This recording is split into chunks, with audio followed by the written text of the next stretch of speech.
Picture yourself in a beautiful place where the sun shines bright. Water is crystal clear.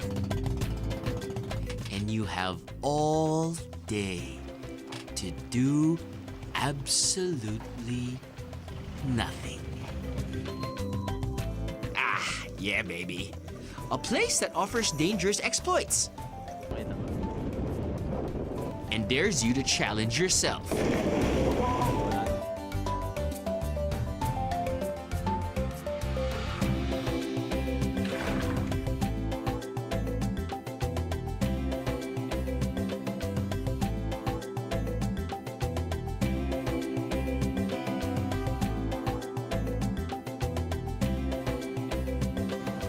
Na-imagine nyo na ba yun, mga biyero?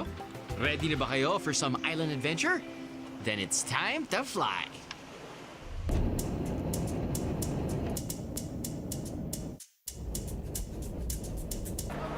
Good morning mga biyahero. Once again, nandito na naman tayo sa Cebu. Specifically dito sa Mactan International Airport. Now, we featured Cebu numerous times in the past 10 years. Akalain mo, meron na kaming nahanap na bagong Cebu destination. Sama ka sa bego? Let's get it on.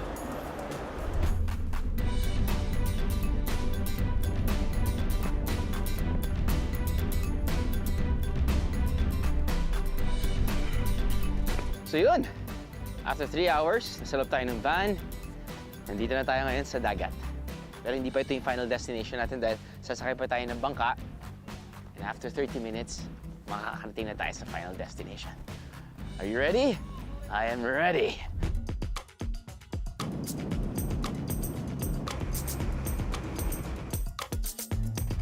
Welcome to another hidden gem in Cebu.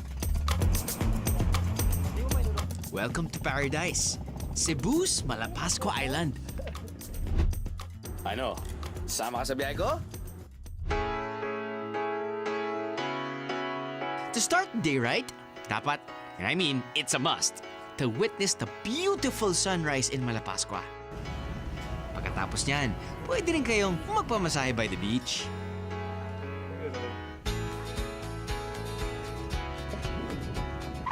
Ray! Ray! Oo. Nasaan si Drew? Ayun, nagtatakbo. Aga-aga. Mas masarap dito, di ba? Hayaan mo sila.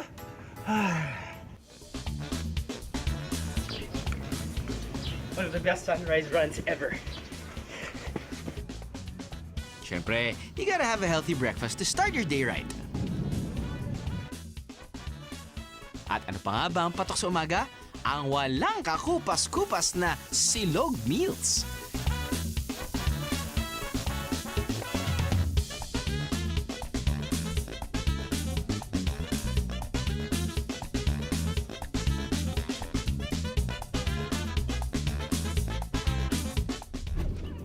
Pero kung medyo adventurous ka and you wanna have breakfast like the locals of Malapascua, kailangan mong gumising na maaga at hulihin ang agahan mo.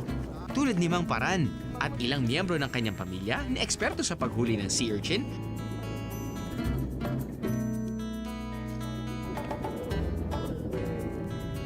at seashell na tiger lucine or what's locally known as tambayang. Ito raw ang pangunahing sangkap ng isang simpleng putahe na kung tawagin ay tinolang tambayang. Simple lang ang pagluto nito, mga biyero. Una, linisin ang mga nahuling tambayang. Ilagay sa kaldero. Lagyan ng tubig at asin. Pakaluan. Tsaka lagyan ng tanglad.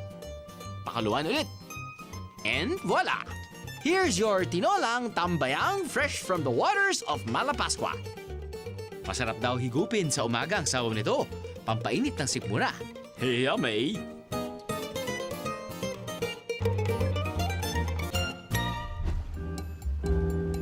Kung first time niyong magdadive, the best daw matuto dito sa Malapascua. Kaya halos lahat ng turistang bumibisita rito, mga divers o nag-aaral mag-scuba dive. FYI mga biyero, alam niyo ba ang Pilipinas ay matatagpuan sa gitna ng tinatawag na World's Coral Triangle? Ang karagatan kasi natin ay may pinakamayamang marine life sa buong planeta. Aha! Mukhang wrong show yun. At ano ang ipinagmamalaking marine life ng Malapascua? Well, mga pating lang naman. That's right, mga pating. Thresher sharks, white-tip sharks, at iba pang uri ng mga pating na makikita mo the whole year round. Excited na ba kayo? Dahil isang kilalang diving destination ng Malapaskwa, di nyo kailangan magdala ng sarili nyong diving gear. Kumpleto sa gamit ang mga dive shop dito.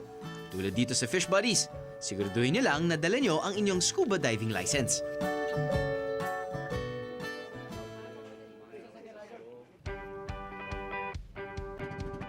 For our first dive, konting patingin muna ng ibang sites at marine life rito sa Malapaskwa. At isa sa best time route to dive ay yung palubog ng araw.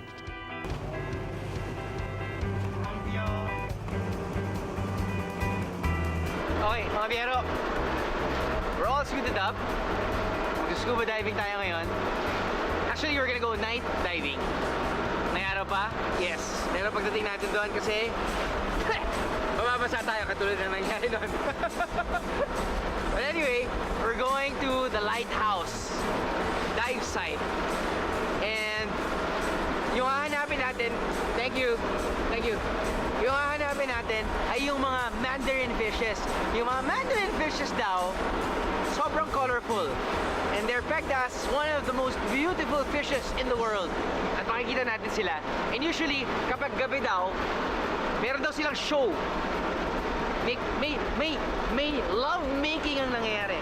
So parang they do a dance, I think, in the water. And then someone spurts something.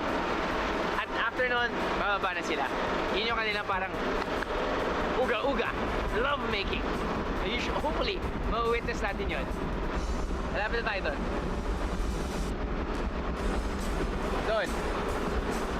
Doon pa.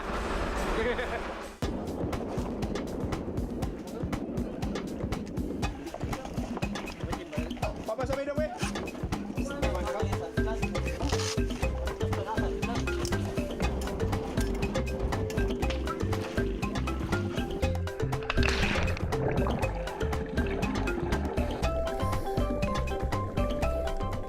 Ang main attraction dito sa Lighthouse Dive Site ay ang Japanese World War II landing craft na pinasabog bago pa man ito makadaong noong 1945.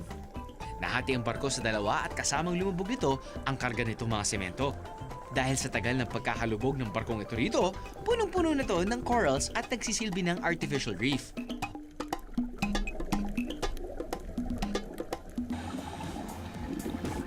Dahil dyan, marami ng yamang dagat na nakatira o umaligid dito.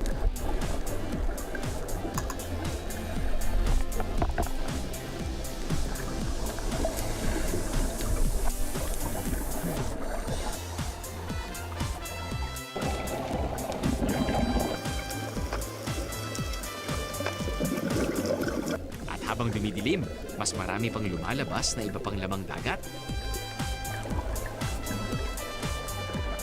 Yung iba medyo shy type nga lang. O, nagugulat sa aming ilaw. Sorry, Mr. Fish. Nasilo ka ba? Pero mga baby squid na to, dead mas sa aming camera. Mukhang sanay sa mga turista.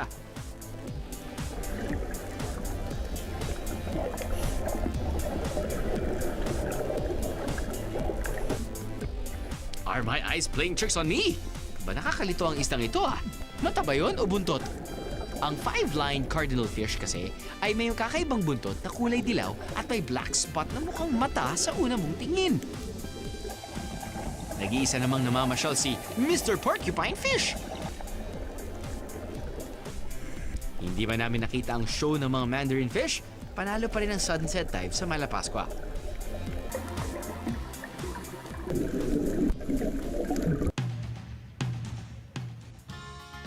One of the best sunrises ever.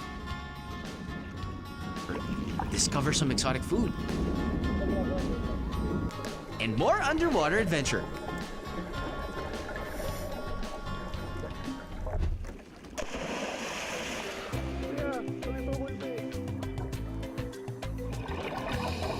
Would you believe na meron tayo nito sa Pilipinas?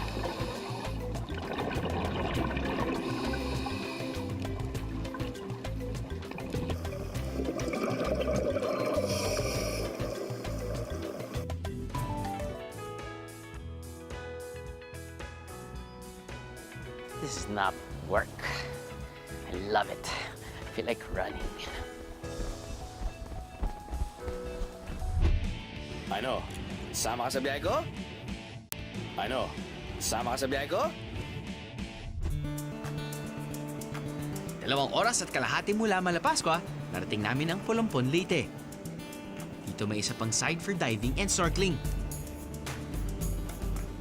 Aha, mukhang mas maganda kung sumisid ng konti.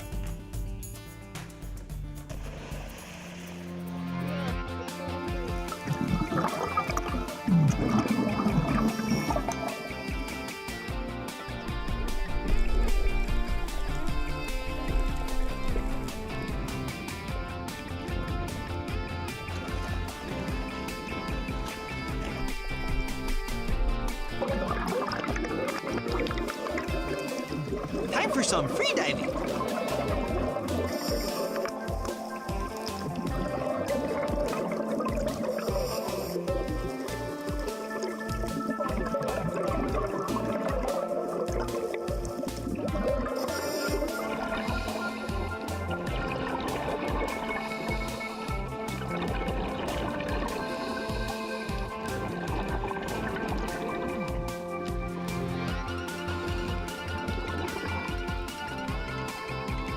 Pero dahil may parting biglang lumalalim ang dagat, mas madami kang makikita kung sisisid ka.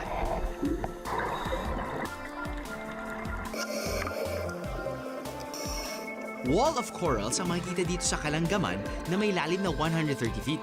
Kaya buhay na buhay ang mga lamang dagat dito.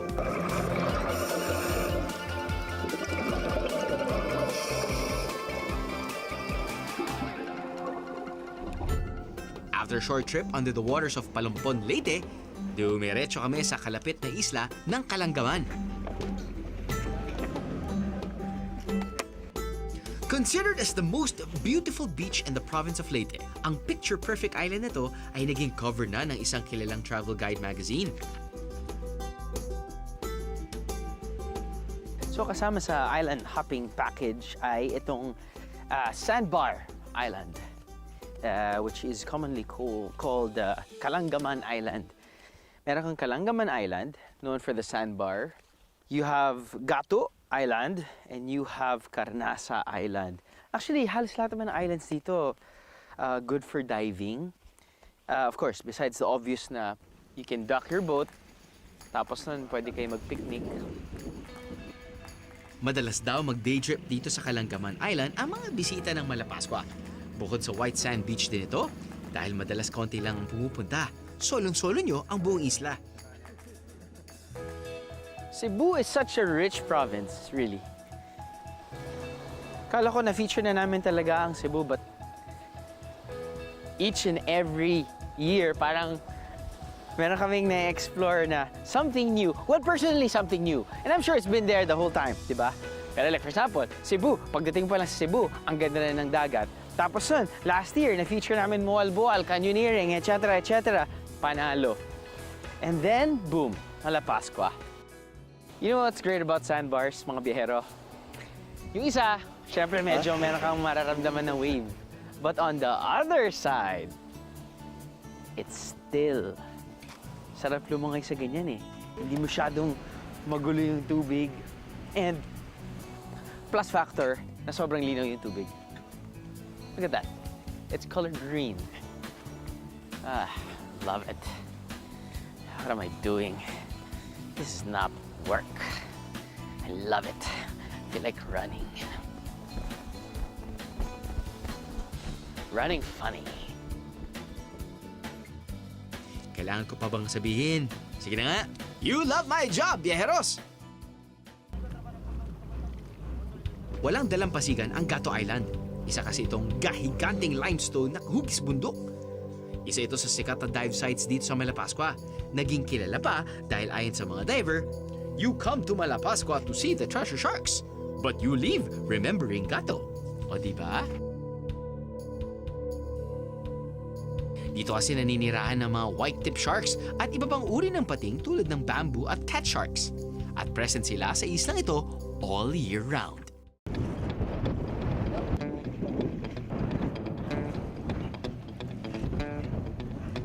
Oh, yeah.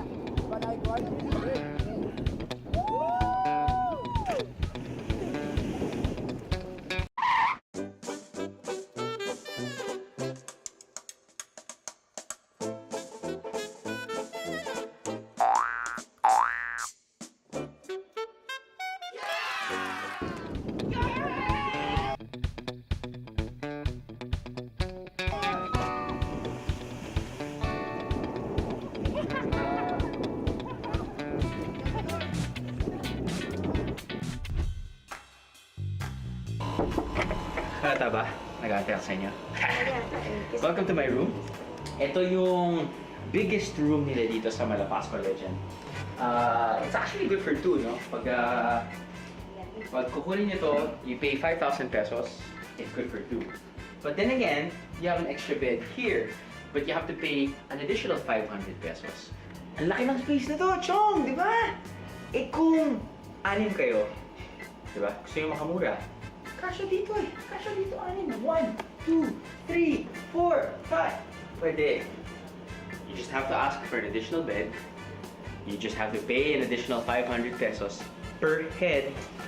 Kasama na doon ang free breakfast. Now, meron kang anak! Ay, mga bulili! Pwede hanggang 10. Libre. You don't have to pay anymore. So, inclusive of breakfast, usage of swimming pool sa labas, meron din gym, at may free wifi, may refrigerator, may flat screen TV. So, sabihin na natin, ayaw nyo gumastos ng ginto, 5,000 pesos. This hotel or this resort, you can go as low as 2,500.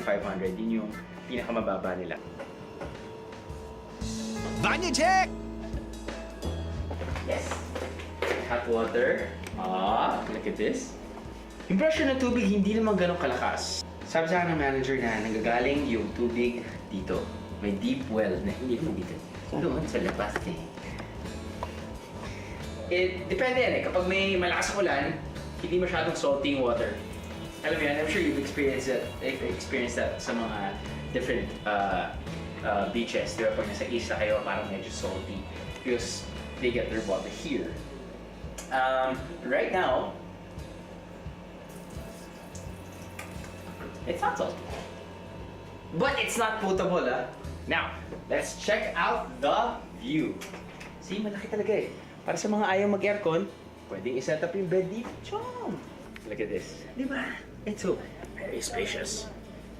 We are facing the White Beach. That's a good thing.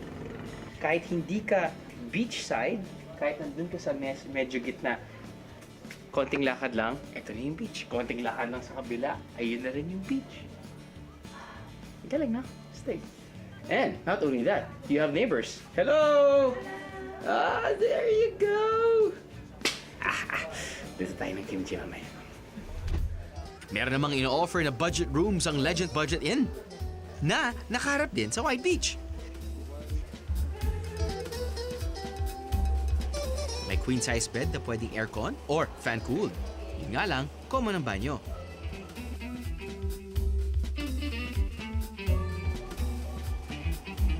Ang kanilang double room naman, pwedeng aircon or fan-cooled din, pero may sariling banyo.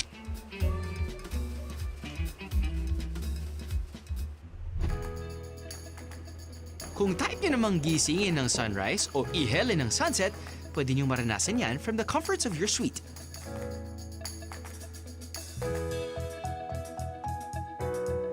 Or deluxe room. In Blue Corals Beach Resort.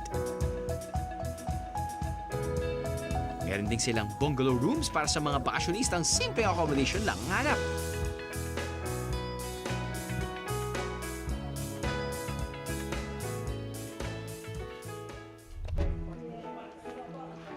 Romantic, spacious, artistic, at pwede rin pampamilya ang mga kwarto rito sa Malditos. For 2 up to 4 or 6 persons ang mga kwarto nila mga biyero. Sulit din ang bayad dahil dito sa napakagandang view of the bay!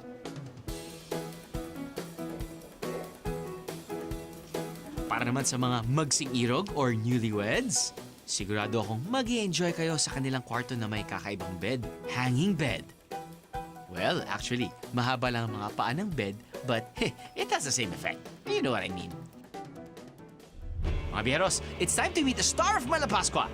I'm sure, mapapasigaw kayo ng pating! Pero para dyan, kailangan nating magising ng maaga kasi early riser daw itong mga to. So, good night na muna.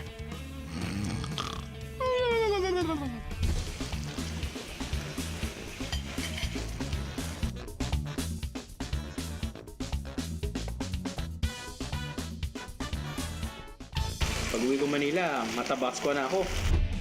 Ano? Sama ka sa biyahe ko? Ano? Sama ka sa biyahe ko? Madaling pa nang umalis ang team namin mula Malapascua papuntang Monad Shoal. Dito kasi makikita ang pinakasikat na marine animals dito sa Malapascua, ang thresher sharks. At may pila sa pagbisita sa mga to, kaya first come, first served ang divers.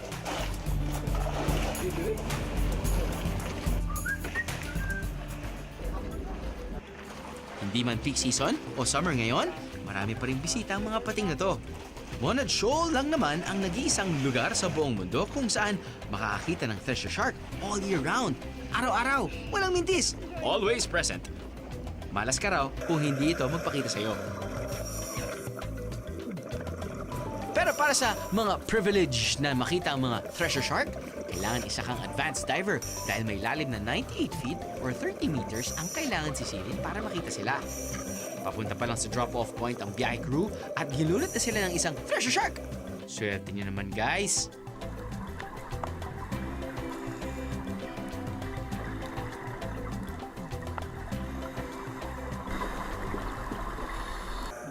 Hanggang sa viewing deck lang pwede sumisid ang divers. Hindi pwedeng lumagpas dito. Hindi rin pwedeng ilawan ang mga thresher shark habang kinukunan. Shy type daw kasi ang mga to at madaling madistract.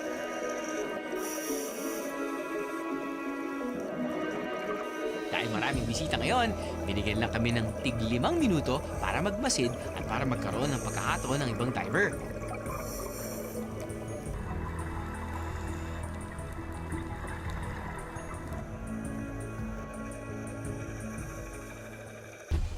Sinuwerte kami sa viewing ng thresher sharks. Swertein din kaya kami sa tanghalian. Yun, manang pusit. Hindi na pusit. Sakto. Tingnan huli namin kanina, hindi joke. Pero, okay dito ay... It's fresh. Looks like it's fresh. Ito, kanina tumatakbo lang to. Hindi naman. Chicken cordon bleu. Classic chicken cordon bleu. Breaded, deep fried, with ham and cheese inside. Good. Ano to? Kanin.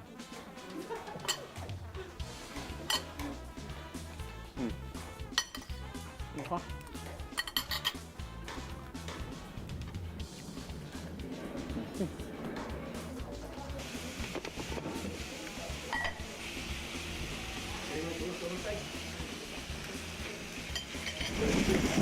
Ganito talaga sa Malapas. Pag uwi ko Manila, matabasco na ako.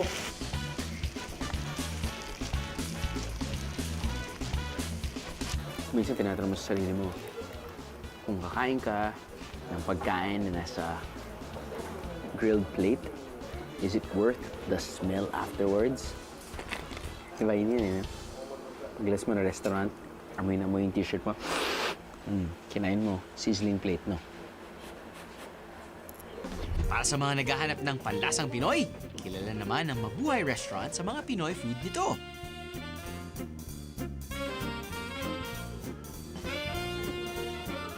Tulad ng kanilang bestseller na Crispy Pata at Sizzling Shrimp. So far, nakapag-dive na tayo, nag-island hopping, snorkeling, at nag-food venture ng konti. So may iba pang pwedeng gawin dito sa Malapascua? Well, we haven't explored the beach yet.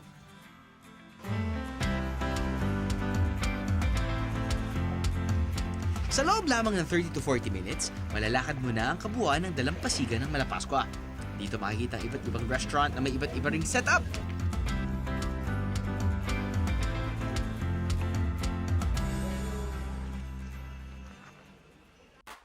Kapansin-pansin din ang mga turistang nagpapaaraw, nakatambay sa mga restaurant, nagbabasa, nag-i-emote, nagkakwentuhan, o nagpapamasahe. Well, ito naman talaga ang purpose ng bakasyon, di ba? Ang mag-relax. Appreciate your time alone or with Mother Nature. Kaso hindi ako nagbabakasyon ngayon.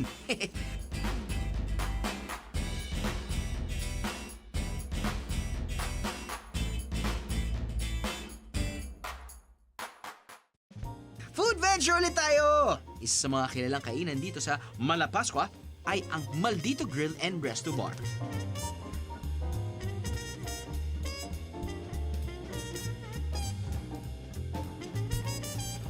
nilalapag sa akin yung mga masarap na pagkain sa harapan ko, tapos hindi ko alam kung saan ako magsisimula.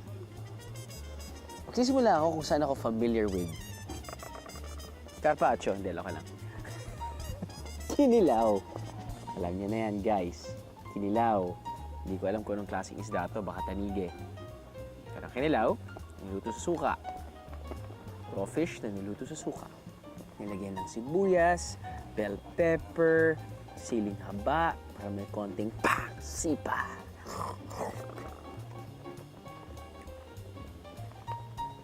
Hindi ko alam kung meron siyang nilagay na gata. Ngayon lang ako naka-experience na to. Meron siyang nilagay na gata. Ngayon lang ako naka-experience ng kinilaw na may gata.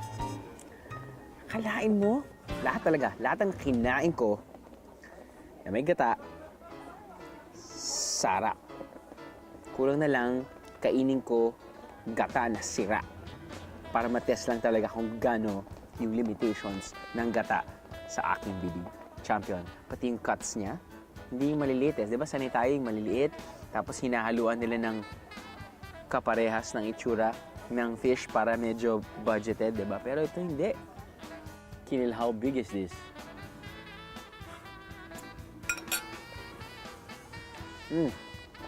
Ito naman tayo ngayon dito sa beef carpaccio with olive oil and a bit of, I guess, some Parmesan cheese.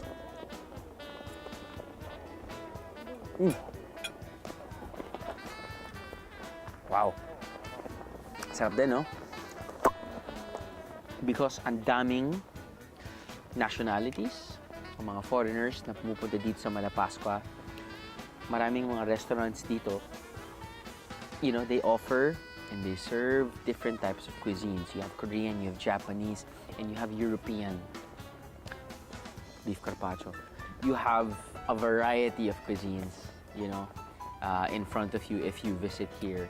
Sabi nila, this is pork. Pork. And you have some type of cream sauce.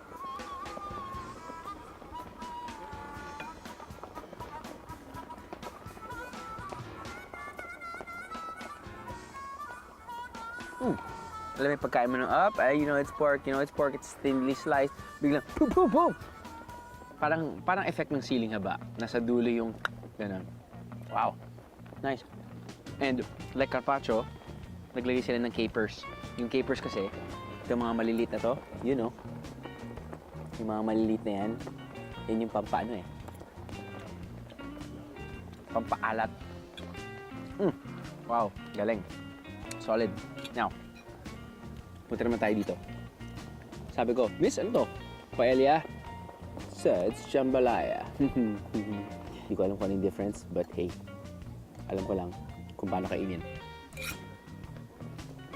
I'm guessing it's not just seafood jambalaya. You've got shrimp, you've got squid, you've got fish, you've got chicken and clams.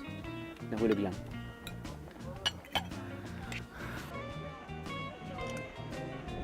Yum.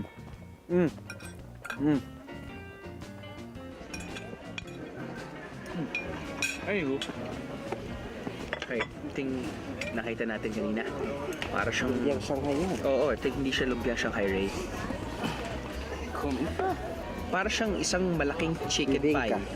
Ayan oh, isang malaking chicken pie.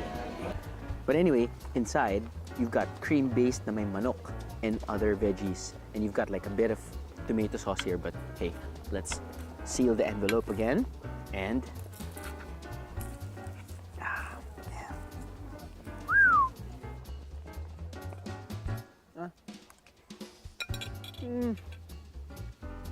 actually, hindi ko alam kung inuulam to. Feeling ko hindi siya inuulam eh. Alam mo yung pag chicken na laking, nilalagay mo sa dough. Pag may dough na kasi parang hindi mo na kailangan ng kanin. So ito, yung dough, parang nagsiserve na as your carbohydrate. Which is pretty good.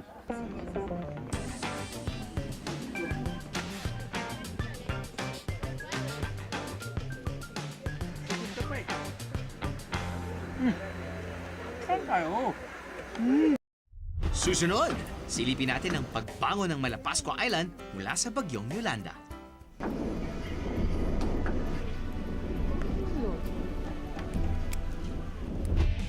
Ano? Sama ka sa biyahe ko? Ano? Sama ka sa biyahe ko?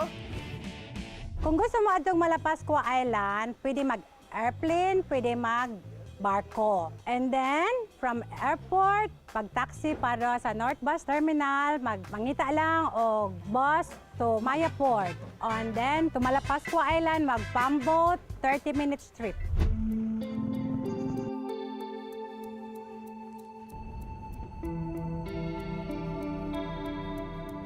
November 8, 2013, that was the time na tinamaan tayo ng Typhoon Yolanda dito. 2 days after I came back, kita ko parang war zone. Totally damaged. Dahil turismo ang bumubuhay sa mga tao rito sa Malapascua, kailangan madaliin ang pag-aayos ng mga resort. Pero hindi lang ang ibabaw ng isla ang nasira ng bagyong Yolanda. Maging ang ilang dive spots dito, nasira rin. 1 year after Yolanda, bagamat na ayos na ang mga resort at dive shop, unti-unti pa rin bumabangon ang mga taga Malapascua. Bakas pa rin sa ilang parte ng isla ang kanilang pinagdaanan.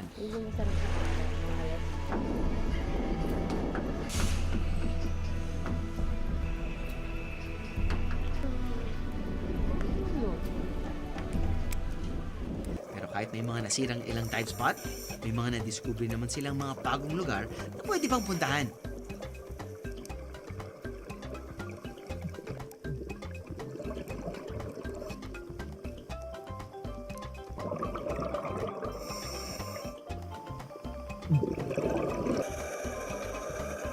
Higit sa lahat, hindi sila iniwan ng kanilang mga kaibigang pating.